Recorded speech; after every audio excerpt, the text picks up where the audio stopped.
کس طرح حضرت علی رضی اللہ تعالیٰ عنہ موت کی پرواہ کیے بغیر نبی کریم صلی اللہ علیہ وسلم کے بستر پر سوئے، غار ثور میں وہ 3 راتیں کیسے گزری اور مکری نے کیسے پہرا دیا، اور جب آپ صلی اللہ علیہ وسلم مدینہ پہنچے تو وہاں کی فضاؤں میں طلع البدر علینا کی گونج کیسے شامل ہوئی۔ السلام علیکم ورحمۃ اللہ وبرکاتہ، میں ہوں محمد عظیم اور آپ دیکھ رہے ہیں میرا یوٹیوب چینل مدینہ ولاگ آفیشیل۔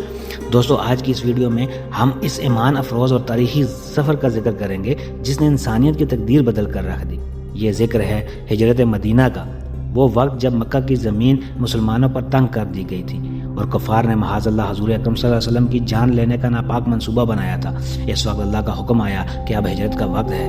آج ہم آپ کو بتائیں گے کہ کس طرح حضرت علی رضی اللہ تعالیٰ عنہ موت کی پرواہ کیے بغیر نبی کریم صلی اللہ علیہ وسلم کے بستر پر سوئے تھے، غار ثور میں وہ 3 راتیں کیسے گزری اور مکری نے کیسے پہرا دیا، اور جب آپ صلی اللہ علیہ وسلم مدینہ پہنچے تو وہاں کی فضاؤں میں طلع البدر علینا کی گونج کیسے شامل ہوئی۔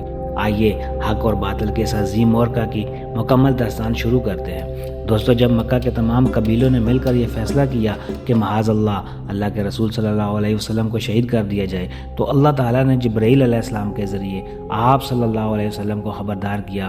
اس رات آپ صلی اللہ علیہ وسلم نے حضرت علی رضی اللہ تعالیٰ عنہ کو اپنے بستر پر لٹایا اور فرمایا، علی تم میرے بستر پر میری سبز چادر اوڑھ کر سو جاؤ، تمہیں کوئی نقصان نہیں پہنچے گا۔ سبحان اللہ، ذرا سوچئے، باہر دشمن تلواریں لیے کھڑے تھے اور حضرت علی رضی اللہ تعالیٰ عنہ موت کی آغوش میں سکون کی نیند سو رہے تھے۔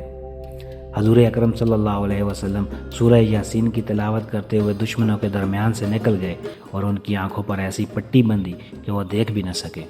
آپ صلی اللہ علیہ وسلم حضرت ابوبکر صدیق رضی اللہ تعالیٰ عنہ کے ساتھ غار ثور کی طرف روانہ ہوئے۔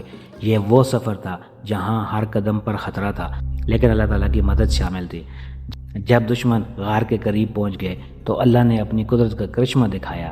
ایک مکری نے غار کے منہ پر جالا بن دیا اور ایک کبوتر نے وہاں انڈے دے دیے۔ دشمنوں نے سوچا اگر یہاں کوئی انسان ہوتا تو یہ جالا ٹوٹ چکا ہوتا۔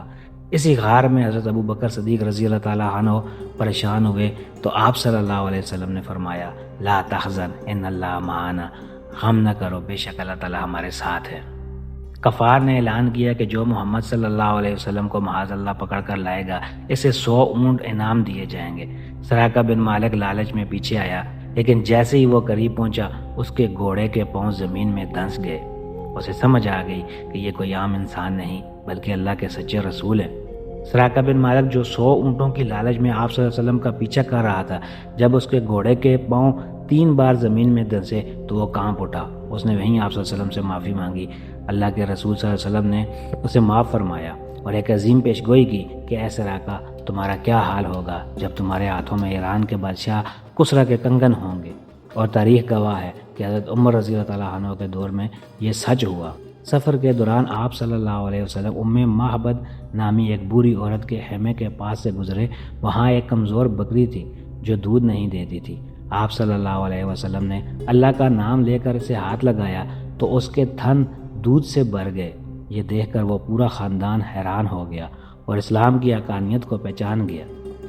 کئی دنوں کے طویل اور کٹھن سفر کے بعد آخر کار وہ مبارک گھڑی آئی جب آپ صلی اللہ علیہ وسلم مدینہ کے قریب بستی قباء میں پہنچے۔ یہاں آپ صلی اللہ علیہ وسلم نے اسلام کی پہلی مسجد قباء کی بنیاد رکھی۔ مدینہ کے لوگ بے صبری سے اپنے آقا حضرت محمد صلی اللہ علیہ وسلم کا انتظار کر رہے تھے۔ جب آپ صلی اللہ علیہ وسلم مدینہ کے اندر داخل ہوئے تو ہر طرف خوشی کا سماں تھا۔ چھوٹے بچے اور بچیاں گھروں کی چھتوں پر چڑھ کر دف بجا رہے تھے اور طلع البدر علینا کی خوبصورت اشعار پڑھ رہے تھے۔ ہر شخص کی خواہش تھی کہ آپ صلی اللہ علیہ وسلم ان کے گھر قیام کریں، لیکن آپ صلی اللہ علیہ وسلم نے فرمایا، میری اونٹنی کو چھوڑ دو، اسے اللہ کی طرف سے حکم دیا گیا ہے۔ حضرت ابو ایوب انصاری کی خوش قسمتی، بالآخر وہ اونٹنی حضرت ابو ایوب انصاری کے گھر کے سامنے بیٹھ گئی۔ یہ وہ مقام تھا جہاں آج مسجد نبوی قائم ہے۔